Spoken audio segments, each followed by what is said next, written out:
Hello and welcome back to Bad Moms in Business. I'm Bridgette Robertson. I'm Amanda Sharp. I'm Danielle Monahan. And today we are talking about me. I was so excited. So perfect. So perfect. We decided that we were going to share our birth stories. Mm-hmm. And so it's my turn today. And that's what we're doing. So I'm so excited. I love a good birth story. I do too. I don't know why I find them so fascinating. Everybody's so different. Everybody's story is so different. And you have two stories. I have two, and they're both very different. Very different. But the end result is so special. And I think that's why I just love them so much. I know, squishy babies. I see like the mother holding their baby for the very first time. Mm-hmm. Stop. You're going to make me cry already.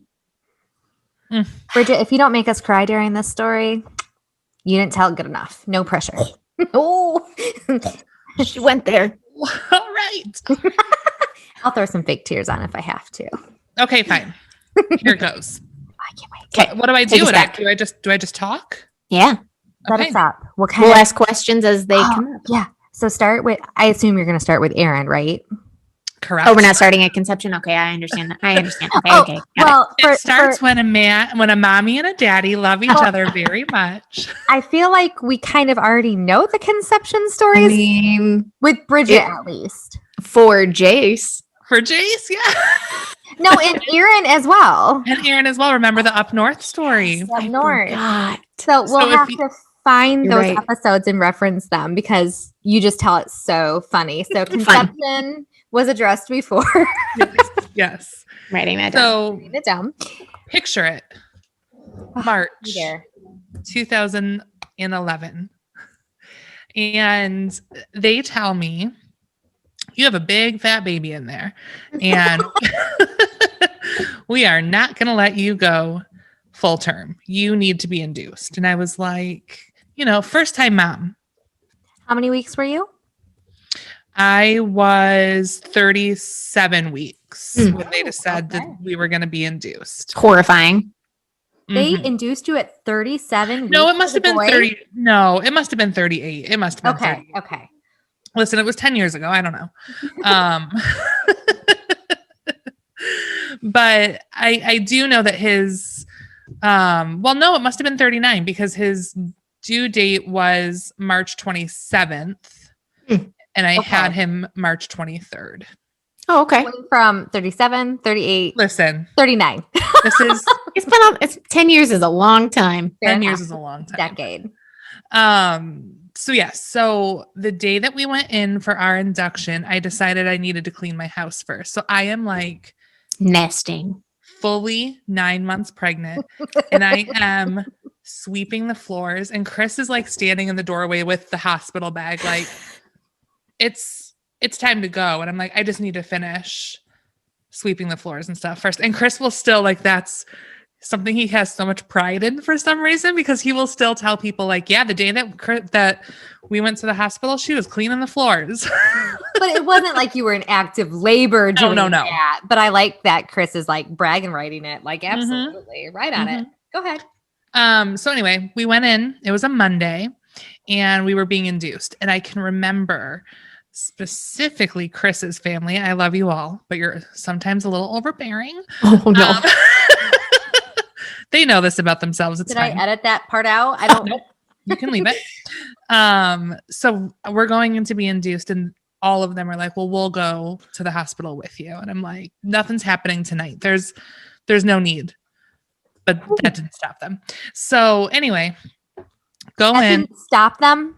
I just want to make sure I heard that correctly. You heard that correctly. I think my mom might have, I don't remember if my mom came the first night or the second day. It doesn't matter. Anyway, so Monday I go in, they start the stuff to induce you, and nothing's really happening, right? It's just, it is what it is. Yep. Right. Tuesday rolls around and they're like, wow, your body must not have been ready for labor because like nothing is happening here. So, excuse me, they have me lay on my stomach in this little like nest of a what are those called? Bean bags. Oh, yes. Get stuff moving around, and that's not working. And so finally they decide, and granted, I'm having contractions because I have Pitocin like coursing through my body, but it's just not making anything. He wasn't ready. He wasn't ready. So I'm laying on my belly, moving around. They keep checking me and I'm just making like minimal progress. So the doctor comes in and he says, we're going to break your water. And in 24 hours, you are going to have a baby one way or another. And I said, okay. I don't know if you've ever had your water physically broken by a man. No. It looks like a crochet needle, right? Yes. Correct. Yeah. And this man, not to be graphic, but because I was not dilated enough, he had to manually dilate me in order to be able to get his hand where it needed to be to break my water. When I tell you the hatred I had for this man, I can still see his face. I don't remember what Aaron weighed, but I could point this man out in a lineup. So did you have drugs at this point? I did not have an epidural yet, no. Because I still needed to be able to get up and walk around. Mm-hmm. Fair. Okay. Okay. Yes. Okay. Yeah. So that happened and they said, okay, 24 hours, one way or another, this baby's coming. I said, okay, great. So I'm up and I'm moving and I'm walking and I'm contracting, and Pitocin contractions I've heard are no joke. Worse than just like what your body would normally produce as far as contractions. I don't know if that's true or not, but that's what I've heard. So Tuesday comes to a close. There is still no baby. I've been there now for 24 hours. And the next morning I wake up and they come and they check me and they say, you're going to have a C-section if things don't start moving quick. Because at that point, the clock's running. Your water can only be broken for 24 hours. Yeah. Very long story short, I finally get to where I need to be. And I have had these sweet little student nurses with me the entire time. And 3:00, their shift was supposed to end and they were supposed to go home. And I was getting close to being ready to push and they begged, can we please stay? Can we please stay? And so I know it was really sweet. And my nurse, Darlene, was the best nurse ever. Darlene at Henry Ford Wyandotte. She was really super awesome. And there's a bunch of stuff that happened in between there. Like the heart monitor kept falling off of him and they would come running down the hallway because they thought he was in distress and he wasn't. He was fine. I was in distress. Nobody cared about you. No one cares about you. No, but I do remember too. So I'd been there for so long and I hadn't eaten because I was in active labor and you can't eat. And I hadn't brushed my teeth because I was in active labor and I just didn't care. So they come and do the epidural because I was like, I'm done. I'm tapping out. It's time. And you have to like hunch over in the ball so they can stick your. Yeah, you really. Yeah. Yeah. And so I have a nurse in front of me, like holding me and I'm like breathing because I'm so scared. And then I said, oh my gosh, my breath is probably so bad because I have not brushed my teeth. At least you had like the sense to think that. Some of us didn't. She agreed that it was not the greatest breath she had ever experienced in her life, but here we are. It's fine. Yep. She survived. It's fine. She survived. So anyway, my doctor comes in. I pushed for about 20 minutes and was very close to giving up because at this point I'm exhausted. I've been here for 3 days. Yeah. I'm done. The student nurses are like holding my legs. Darlene, my other nurse, is like holding my hand and holding me up to push. And they had to take out the vacuum, which at the time I was like, I'm a failure of a mother already because I can't even push my child out. They have to use the vacuum. Oh, God. That's a real thing. Yeah. Oh, it's yeah. A real thing to feel that way, Bridgette. Yeah. I was like, I can't even do this right. How am I supposed to bring this baby home? But it all worked out. He was born. He was, I think, 8 pounds, 14 ounces. I don't remember. Big baby. Yeah, he was a big baby. And because it's a teaching hospital, there were a ton of people in that room because they were all learning how to birth a baby. And my doctor asked if one of the student doctors, I don't know what they're called, could sew up my tear. And I was like, yeah, sure. At this point, like, I don't care. At this point, the guy next door could do it. I don't care. Like, Danielle was like, I would not have been having that. Mm-mm. Yeah, I was like, sure. And there's a video of like, I think Chris must have taken this video of Aaron being, scrubbed down and washed off. And there in the background, you can hear me going, ow, ow. It's so sad. I find it fascinating that you went from Chris was talking to you about the broom to this is the first time you've mentioned him in the story. Because he made me very mad. Not really, but I think a lot of women probably could feel that way. So that's good to say that. Well, because at one point, he was there that whole time too. And he had to sleep on the super uncomfortable window bed. And this man says to me, I am so tired. This is so uncomfortable. Get out of here. Get out of this room. And my dad one time walked through parading chocolate chip cookies and talking about how good they were. And I was like, you need to leave. And you need to leave now. Get out. I just can't. No woman would do that. No woman would do that. It's always the men that these stories are told about. Completely oblivious. Totally. So yeah, I went in on a Monday evening and I had Aaron Wednesday afternoon after being in active labor for a really long time. And I think, like you said, it's the exhaustion that by the time you're ready to put in what you have to give the most strength towards, you don't have an ounce of energy left. No. So I like that you say that because I think it's so important to hear that. And I read something and I'm curious if did they let you eat during that period? Because obviously Monday evening to Wednesday afternoon is an obnoxious amount of time to not eat. So they didn't let you eat anything? No, I think I do remember having a dry bagel at one point, and I think that might have been Tuesday morning because I think they realized like this isn't going to happen soon. So yeah, I had a dry bagel Tuesday morning, and then other than that, nothing. I know we have some listeners in other countries, and I've done some reading up, and these are not the experiences in other countries. Really? Interesting. They are given full meals to some extent up until basically unless they don't want to eat.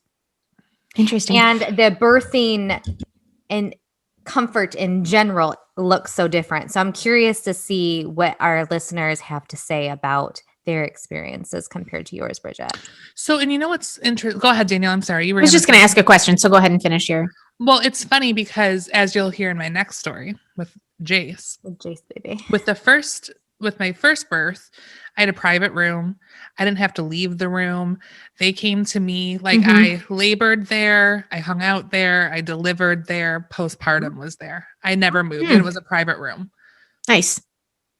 my other experience at the same exact hospital was completely different. And it infuriates me. Why? Because it does not make any sense. And it'll make sense once you tell your story about Jace. But it just infuriates me. And I'll talk more about that after you kind of go through your story. What was your question, Danielle? So I was going to ask, did you throw up at all? No. Did you get the shakes? I did. I did get the shakes and I did feel like I was going to throw up, but I never did. Might because you were hungry. Because I had nothing. I'm really focused on this hunger. Yeah. And you know what? This is super gross, but I have to tell you because I was not aware of this. So after you give birth, they immediately are like, all right, get up out of that bed and like go to the bathroom. You know, they pull the catheter out. Yep. I had a catheter anyway, because I had the epidural for so long. Sure. So long that I had to pee and I couldn't get up. So they take that out and they're like, okay, get up, start moving.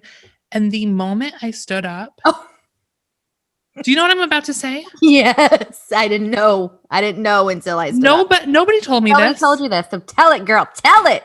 I don't the know. amount of blood Oh, yeah. that just comes pouring out of your body onto the floor. Mm-hmm. But nobody Very glamorous. told you. And Nobody this is the told thing. you. And the nurse came in when that happened to me. I don't mean to rob your story, You're but she's fine. like, you shouldn't have got up by yourself. Well, no one, you told me to go to the bathroom, but nobody told me that this was going to happen. So every mom out there knows exactly what you're talking about. Mhm. Yeah. Tell us that, and we won't stand up unaccompanied so we don't bleed all over the floor. Yeah. I had somebody accompanying me and I still did it. Yeah. You can't control it. No, it just happens. It's just happening. And then the poor woman that had to come behind and like clean it all up, I kept Yes. apologizing. I'm like, I'm so sorry. Because I didn't even know that was a normal thing. I thought I was just going to die. I don't know. It was crazy. It is normal, and it needs to be talked about so we don't feel bad about it. Yes. Mhm. Make a stand on a towel or something. Goodness. So now I want to know, why did that same scenario about your just the one room thing, why didn't that happen to Jace? So I got pregnant, was going to have another baby, was super Yeah. excited. And towards the end of that pregnancy, they said, this is a big baby. We're not going to let you go full term. You're going to have to be induced. And I said, you will not induce me. I said, I will either go full term or you will cut this child out of me. You will not induce me. And my doctor was like, well, let's think it over. Everything will be okay. So my next appointment, they said, we're not going to let you go full term. He's going to be 10 pounds. You can't go full term. And I said, then you need to give me a C-section because you will not induce me.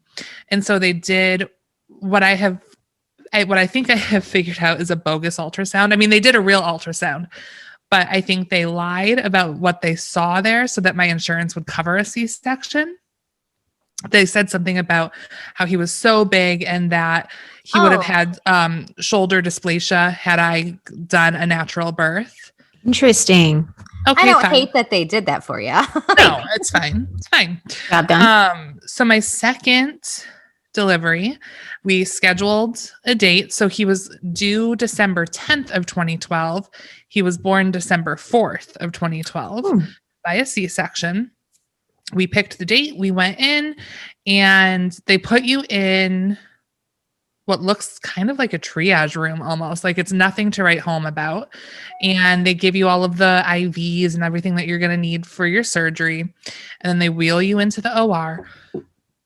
You want to hear a story about Chris. So this poor man. So they give him the whole spacesuit thing so he can be in there with me. And they wheel me in and they said, he's going to finish getting ready. We're going to give you your epidural and then we'll bring him in. So they do all of that. They lay me down. They cut me open and then they go, where's Dad? Chris was not in there yet. So they had to bring him in as I am cut wide open. Because, there's the big sheet. So typically you're standing behind the sheet and you have no idea. You don't know what's going on. Oh, he saw it all when he had to walk by the thing to come to my head. So that's terrifying. The weirdest part, so you can feel them like tugging and pulling and there's like a weird smell, but nothing hurts. There's a weird smell. It smelled like burning or something. I don't know. Well, I think as they're cutting you, they're probably cauterizing it. So you're not, it was just like bleeding all over the place. Yeah. But the weirdest part about it is like you can feel it and you're there, but it just doesn't feel it was the strangest experience, I think. So then they deliver him and they hold him up over the sheet and this baby is not 10 pounds. And I was like, how big is that child? And they I don't think I said it like that, but I said, how big is he? He was smaller than Aaron, who I was able to have naturally. So the C-section was not even warranted. Okay, so I have a question about this, and you may not know the answer. Was he tall? Was he long? He was longer than Aaron. He was, Okay. I think he was 22 inches. Aaron was 19, Interesting. which is weird because Aaron is like the biggest kid I know right now. tall, super tall. Anyway, no, I think, it's known that the longer you are in the further along you are in your pregnancy, the less reliable those ultrasounds are. You can't rely on your 38-week ultrasound to give you an actual idea of how big your baby really is. So when they're telling me I'm going to have this 10-pound baby and they needed to induce me, I was like, absolutely not. No. Well, you can't go full term because he's already 10 pounds. Another couple of weeks, he's only going to get bigger. And he was smaller than Aaron. Interesting. Yes. The one part that I did not like about the C-section is that once it's done and, they have to like put your guts back and all of that. I'm so eloquent. No, so that was actually a question that I had because I don't know much information about C-section. So it's legitimately like pulling out organs, taking baby, putting him back. Okay. Just wanted to double check. Yeah. Exactly Cool. that. Cool. Yeah. But they kind of put you under to do all of that stuff. And so I wasn't out. It was just like a general like twilight that I was in. But all of a sudden I woke up and I was in another room and my baby was next to me in a bassinet and Chris was there. I'm sure Chris was holding him. I'm sure he wasn't just like, but, if I remember correctly, Mom, you'll have to remind me. I think that other people got to hold him before I even did because I was asleep. Oh, my heart. No. I may have laid down the law and said that wasn't allowed, but I do believe it was an option. And I feel like I said, absolutely not. No one will touch him until I do. But Mom, you'll have to remind me. Interesting. Even if that's not what happened, I feel like Bridgette really just needs to know that happened, that she was the first one to hold that sweet baby. They give, when you're laying there, they let you hold him and like, I don't think I got to hold him. I kissed his little face, but then they take him away from you because they have to finish everything up. They got to put your guts back and stuff. Such a different story. I mean, obviously, then, natural birth, C-section, totally different, but like so different. But then recovery, I did not have a private room. I was in with another family, and Chris had a toddler at home to take care of, so he couldn't stay with me that night. So Chris left me because he had to. What? And I was there, and I can remember the woman next to me was getting all sorts of visitors, and I just wanted to sleep. I was just so tired. And all of these people were coming in, and then they would come into like my side. It was just a curtain. They would say, "Can we take this chair? Do you mind if we borrow this chair?" And I'm like, what in the world? So I left like 12 hours before I really was even supposed to, because I'm like, I'm done here. I'm not getting any rest. I can do this at home with a toddler. Yep. I don't understand because, and I don't want to downplay vaginal birth. Sure. But our bodies are kind of designed to handle that to some degree. Sometimes it's harder for others, like the vacuum was used with Aaron and stuff like that. But still, like, that's a natural process for our bodies with natural healing. When you have a C-section, that's a major surgery. Major surgery. And so for one to be treated so much differently than the other for recovery purposes, it blows my mind. Like, your shower was probably not in your room and you probably had to walk down the hallway to take a shower. I don't remember. I don't even know that I showered there. And obviously, if you did a natural birth, you're going to be able to get around a little bit better than with a C-section. So why would I just, my beef with that is birthing is birthing. If one person gets a birthing room, every woman who's giving birth should have a birthing room. And that just gets under my skin, because you should not have to be dealing with all of those visitors when you're trying to heal from a major surgery. Yeah, literally a major surgery. A major surgery. And I think you are awake for. Yeah, that you're awake for. Look easy. Like, let's be fair. We make having a C-section look good, but it's major surgery. It's awful. And I can remember, when they sew you back up and all of that, they told me, you're going to have gas like trapped inside of you, and it's going to travel up your body and it's going to hurt. Get up, walk around, do what you can. So, I mean, I think I was 6 or 8 hours outside of my C-section, standing up, walking the hallways, feeling like my guts were going to fall out of my feet. Ugh. Pushing my child in the bassinet, like holding on to that for support. Oh. And I still had that stupid gas pain. That is the worst pain. Truth. Let me ask. So obviously the pain is different from a vaginal birth to a C-section.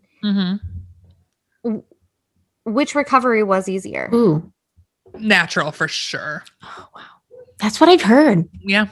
What was worse in the moment? Was natural worse in the moment? Yes. 1,000%. And truly, if they would have just let me go full term, I never would have asked for a C-section. Like, who asks for electional surgery? Nobody. I mean, I guess some people, but I never would have asked for that. But knowing that just 21 months earlier, I had gone through all of that, I was not going to do it again. No way. There was a scar from that to some degree. I mean, who wouldn't have opted to go the route that you went, given the information you were given? Yeah. That's tough. Yeah. But I think it's a good lesson if someone who is listening or watching is currently pregnant and your doctor is pushing you to be induced. Our bodies were meant for this. And be your own advocate. You know your body. You may not know it in that moment, but you know what's best for you deep down. I really think that you do. And they cannot force you to be induced. They cannot force you to have a C-section. I mean, obviously, if you're being told to have a C-section for, you have preeclampsia, that kind of thing, and it's an emergency. Totally different. Right. An emergency C-section is one thing, but if they're telling you to elect that because they want to go on vacation and they want you to have your baby on this day, because don't think that doesn't happen. Why are inductions not done on Fridays? Right. There's a science behind the scheduling, and I get it. They have to get scheduled in. So like, yes, if there's an induction, we got to make sure there's enough rooms for the amount of people we're going to induce, because we got to keep X amount of rooms ready for the people who naturally go into labor. So I get it's a business. Yes. Yes. But be an advocate for yourself. If something doesn't feel right, if you don't feel like you want to have an induction, you don't have to. Nope. You do not have to. I wish that I would have been more forceful about just doing it naturally with Jace the second time around. I don't regret the C-section truly. Like, it was fine. And I got to hold him 6 days earlier than I would have. And he was healthy and happy, but there's also things that come along with C-sections. Like, they're more prone to earaches or ear infections, I should say, in the beginning, because the process of coming out of the birth canal squeezes their little heads and gets all that liquid out. And when you just lift them up, there's nowhere for that liquid to go but to stay inside. You say lift it up like it was so easy. Like, they tugged him out of your belly, right? They did. Yes. That's really interesting, though. I never thought about that before. Well, I mean, they try to make the incision as small as possible for healing purposes. So, I mean, they do kind of wiggle him out of it a little bit. They got to move a lot of stuff to get him out. That's so cute though. Like, little baby Jace, like coming out of a tummy. I know. I don't know. Yeah, it was. Never seen a C-section. Don't plan on it. I made the mistake. Yeah, I won't. I won't watch one on YouTube like a total idiot. No. Yes. And then when they were putting the IV in my hand that morning, all I could think about, because my C-section went a little bit later than planned, because my doctor was in another one that morning. Don't tell me they don't schedule them for a reason. He's like, let's get these out of the way. It's the weekend. Anyway, there was one before me. Mine was supposed to be at like 10 a.m. or something. And all I could think of as they were putting the IV in my hand was everything that was happening to that woman down the hall. It was about to happen to me. And I almost passed out. They had to bring me a cold compress to put on my head because I was panicking. Well, there is, I think, something to be said. Like you went in knowing you were going to have a C-section, Mhm. as Mhm. opposed. So there was a level of anxiety that I'm sure had to come with that because you knew you were having surgery. It wasn't like if that had happened with Aaron, you knew you were having a baby. You went through the process of going, okay, I'm going to have him naturally, and then go, oh, to keep him healthy, I now have to have a Mhm. C-section. There's a different, I think, mental state that comes along with that. So Yeah. I want to know if you were to have had a third, knowing what you know now, how Mm. would you have advocated differently for yourself and another baby? What might be different too, because you went from natural to C-section to have, what do they call them? Like a VBAC? VBAC. Feedback. Yeah. Yeah. So, I mean, that might even be just a different situation in and of Fair, itself. if all things True. were equal, I guess, if that wasn't an issue, like there was no safety issue with having a VBAC because of the C-section. I think I would have let my body do Mhm. what it needed to do for sure, especially the third time around. Yeah. Mhm. Your body knows what it needs to do. Women have been having babies for centuries. Yep. Very long Um, time. Yeah. So your body knows. And of course, there's emergency situations. There's things that come up that you don't anticipate. Mhm. You can have the most detailed, well-written birth plan out there.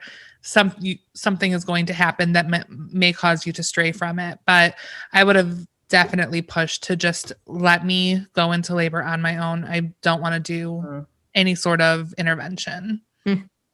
So it makes me wonder. So I know when my mom was having babies, it was not uncommon for them. They wouldn't really induce until like the mother was 2 weeks past the due Mhm. date, Yes. Yes. which was technically a month later than Right. what you had the boys at potentially. So it makes you wonder, if more people would go into labor naturally, because I think they push that 38-week window way too much. And none of us are medical professionals Mhm. at all. But it seems that there's definitely some truth to letting your body do what your body knows what to do. Mhm. Because you're right, women been having babies long before there was epidural, there were C-sections. And yes, a lot of women died too. I get that. I get Yes. that. I'm grateful Absolutely. for modern day, science. Oh, yes. So grateful. But I think in the addition to that, we've lost the ability to understand that Mother Nature is sometimes the best at birthing children at the very least. Mhm. That's just my Yep. silly opinion.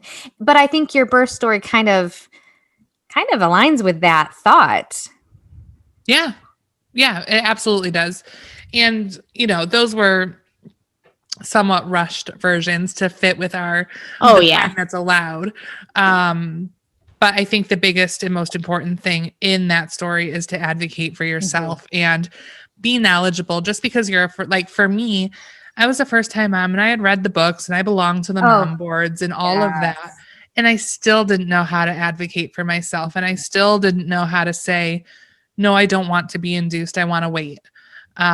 Because I'm such a people pleaser. I can't tell my doctor no. Well, and we just didn't know. Yeah. We think the medical professionals know best. Mm-hmm. Yes. And I mean, they do to some degree, but I think we do know our bodies. Yeah. Mm. It's interesting. I love, again, hearing birth stories and just how they're all so different. And even just the two of your birth stories are so, well, black and white. Yeah. So different. Yeah. So how much did Jace weigh? Did you say? Aaron was 8'14" and I think Jace was 8'11". I don't remember. so I'm close. the worst So close, mom. though. I'm the worst when it comes to remembering that. It's so hard to remember, though. It is. I'm not a numbers person. And also, it's been a very long time. Yeah. 10 years Mhm. for Aaron. Well, and I think I believe this is true, but somewhere I read that your body almost produces a hormone to make you forget pain and stuff like that. I've heard I'm not making that up, correct? I don't think Mine so. I must be faulty there. But there's something about that you try to forget that, so that way we do have more children, or we are okay with having surgeries. We kind of purposely create our forgetfulness so we can move on with life. Mhm. Oh, well, you've got sweet boys from both of So those cute. stories. So sweet. Cute. And They're the best. healthy. Yes. Healthy babies. They were healthy boys. They are strong. Yeah. Both uniquely different. Yes. As So different. I mean, just as different as their birth stories. I think that's just, it's so perfect. Mhm. They were so different in that aspect because they're so different as little personalities. God, they're so cute. They are adorable. I love them. You have the sweetest boys ever. They are really sweet. Like, Bad boy. thank you for saying that, but man, they really are. They're so kind-hearted, both of them. Mhm. They are. Jace's new thing is to walk up to me and whisper, "Hey, little lady." Stop it. Just stop Where it. does he come up with this? He's so stinking cute. All that would be better is if it was like the age that he was doing. You want to go in the house? Did you see that video? And I In the remember house. seeing it like a long time ago. But if he would say that to you now, not like a little draw, hey, little lady, like, could you Yeah. imagine? Yeah, That's no, so instead it's, sweet. "Hey, little lady." Damn it. Where does he come up with gosh. this stuff? I don't know. I just don't know. Too much. And you know, he was growing his hair out. You saw him recently Yes. through Zoom. It was real long and swoopy. Mhm. And I guess Chris took him yesterday to get it trimmed. And Aaron was growing his out, and Aaron decided he couldn't deal with it. He's much more practical. He's like, it's in my eyes. I have to touch it constantly. Get rid of it. Where Jace was in it for like the love of the game, right? Just whatever. So I guess they went to the hair place yesterday, and he told the woman, I was trying to race my mom to see whose hair would grow faster, and hers won, so you can cut it. This child. He's so goofy. He's so goofy. I mean, he wasn't wrong though. He wasn't. I mean, I just saw a picture of us on Zoom last year. My hair was so short. Yes. I was decided to use quarantine to grow out my pixie cut. Mhm. And it's really grown. It's a mess today, but like it's really grown. It's long. I Yeah. still love your hair so short. I think it's just such a signature style on you. I dig the longer, but I think the short is so good. And you can experience this because, or you can maybe understand this because you've grown out a pixie cut. There was a TikTok video of a lady bawling her eyes out because she thought her hair grew uneven. I would die. So because she could not wrap her head around that this gets longer because it's lower on her head. Right. So it was all growing the same distance. And when she realized the science behind that, she just thought she was so stupid and she just was so besides herself. Yeah, she needs to go like, oh, this is this length. This is this length. Not, I get it. Yeah, it was so funny because she had that like pixie where I don't think about it. I don't think that this might be a different length than this, like at the end of the day, because it doesn't matter. You know, I just thought that was funny. It's so true though. I mean, it is. Yeah, different lengths, but the same length at the same time. It just was so much for her to process. Too funny. Too funny. That's interesting. What were you going to say, Danielle? So I also had a similar thing happen, but then I realized it was because my hair was cut incorrectly. Oh, cool. So it was longer on one side and not over here. It was like a side by side thing. That's fine. We don't see this person anymore. Good. Good. Let's talk about the pregnancy hair loss with both of your pregnancies. Let's just tap on that before we wrap this up, because I think all women can relate to that as well. What was your hair loss? Oh, go ahead. Go ahead. Yeah, I was going to say, was there a difference between the two? Yeah. So curious. No, I don't think that there was a difference between the two. With Aaron, my hair was long. Well, with both of them, my hair was long, but I think it was longer when I had Aaron, like well past my shoulders. But as the mom of a toddler and then being pregnant pretty much right after, it was just always in a ponytail. I never, like, the hair loss was significant, but I never did anything about it because I didn't have time. Right. With Jace, again, like kept losing it. I would open the refrigerator and find hair in the refrigerator. Like, it was disgusting. So I cut it about this length, I guess, but more stylized. This is just a mess because it's growing out. And I kept losing it. And that's why I went to a pixie cut, because I was like, I'm losing my hair anyway. I've always wanted to try this. Cut it off. Interesting. That's what started the pixie cut. And you have very thick hair. Very thick hair. Was it noticeable? Yeah. No, I don't think that it was. Figured it probably wasn't. I don't think that it was. I don't know how, because I can remember like showering and just pulling out clumps of hair and thinking, how can I afford to lose this much hair? I know. It's crazy. But you had postpartum hair loss, didn't you, Danielle? Yes. And I'm still suffering with the very fun regrowth. It's terrible. Anything that you see standing up, I mean, it's all standing up at this point. It's terrible. And I think hair just grows back differently after birth too. These ones, I just pulled one out. Cool. I needed that. I needed that one. You needed it, Danielle. So this is quick side note. I used to have very thick hair as well. My mom has very thick hair, and I lost a lot of it after my dad died. Like I would say 4 to 6 months after he died. And that's the same thing after pregnancy. It was like 4 to 6 months. And it's just not growing back. I have some small ones that are coming through, but it's hair loss is no joke. No, it's not. And every woman deals with it just on a different scale. Mm-hmm. So interesting. Well, I enjoyed hearing about your birth stories. It was, I mean, I kind of knew some of the pieces, but it's fun to actually hear kind of all of the pieces at one start to finish. Yes, start to finish. And I love how you said the nurses, and especially with Erin's, the nurse students even were a huge key to your well-being and sanity, probably.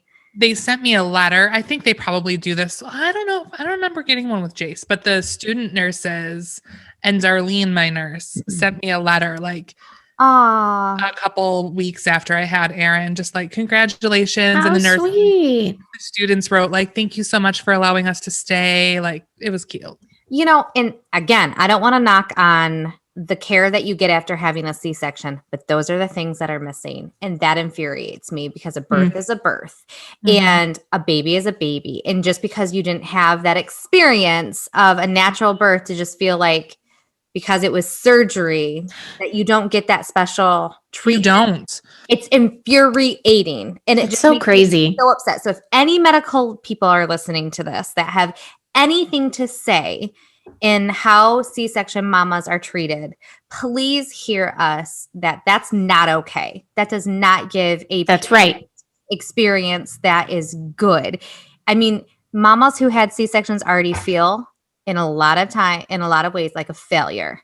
And then you give them mediocre like recovery on top of that. Help a mama out. Absolutely. I feel strongly. You tell them. I'm so sorry. And I'll be that advocate for any mama out there right now. Bridgette and I and Danielle, the bad moms, will speak to your doctor. Yes. Yeah. We unite. Yeah. Just give us their phone number. We'll give them a call. We'll call them on a Zoom one day. Yeah. We're not afraid. We know people.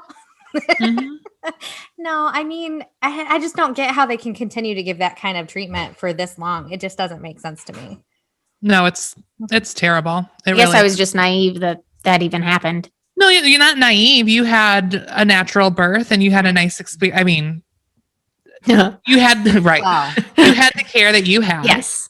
And it was interesting to go from a natural birth and having the care that I had to a C-section and having the lack of care that I had. Crazy.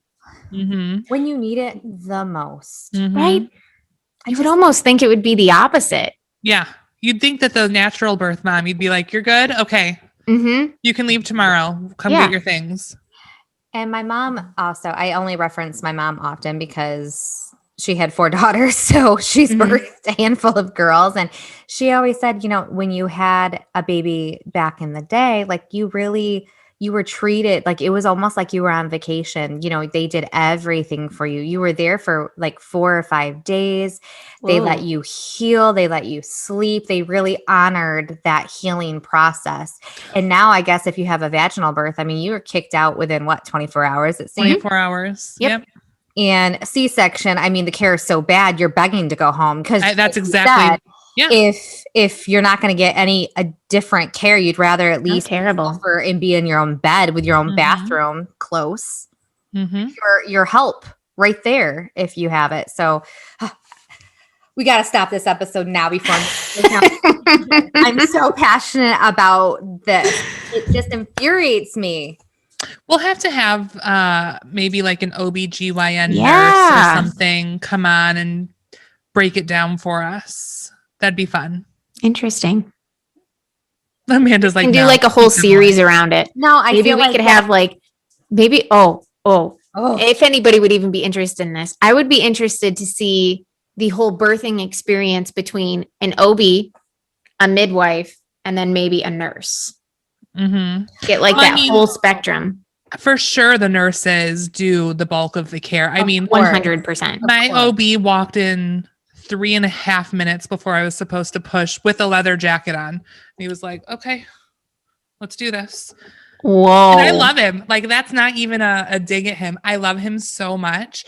And he's a busy man. And for all I know, he came in from another delivery in his leather jacket. Interesting. That's super interesting.